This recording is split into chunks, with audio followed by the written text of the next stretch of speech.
Sorry, I really don't look my best. I didn't get a haircut this week. I'm hoping to get that done this week. Why is it that whenever a police shooting happens or a false accusation that leads to imprisonment happens, we rarely ever see any type of footage or incidents that lead to the victim being harmed or even killed? Because of the amount of police shootings of innocent civilians getting thrown into prison, into jail for no good reason, and extreme police violence, cops need to wear body cameras in order for the public and the prosecutors to understand the full narrative rather than the one side of the story. Numerous articles state that police should wear body cameras, and citizens believe this as well. When police shootings happen, the victim is always tagged as the aggressor, but there is never any proof of him ever being an aggressor. For example, Rodney King was an African-American man that was assaulted by 4 police officers on March 6, 1991.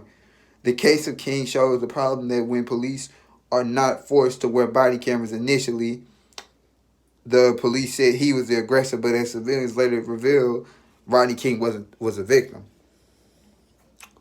According to the article, why didn't Rodney King lead to a conviction?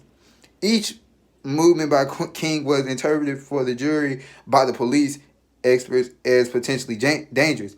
LAPD instructors interpreted the department policies, providing expertise that overwhelmed much of the video's evidence.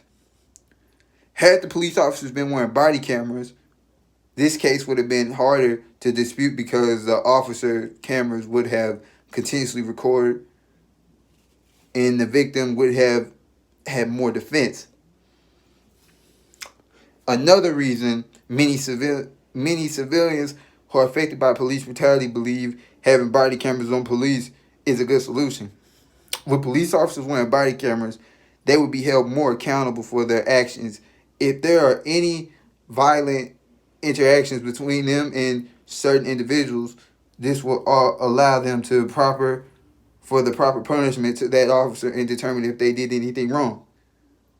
Most Americans want the police to wear body cameras as well. An article by YouGov poll found that 92% of Americans support police body cameras, with 55% willing to pay more for taxes just for to equip local police. My final point: with body cameras may not get rid of all police brutality, at least they will spotlight to show there are bad cops out there. According to an article by Dan Hodnage and James Johnson, they also stated in their article the tapes produced by body cameras show us that police should, even in the absence of cameras, as regard the use of force, what their ingrained behaviors. This makes these videos record all the more valuable in understanding police performances. Police will be forced to do better jobs if they wear cameras and if they do not cooperate.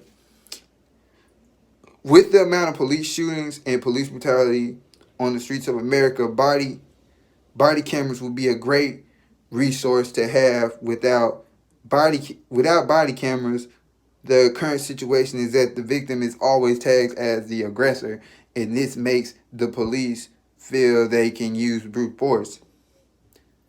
How can you protect someone if you're doing a crime?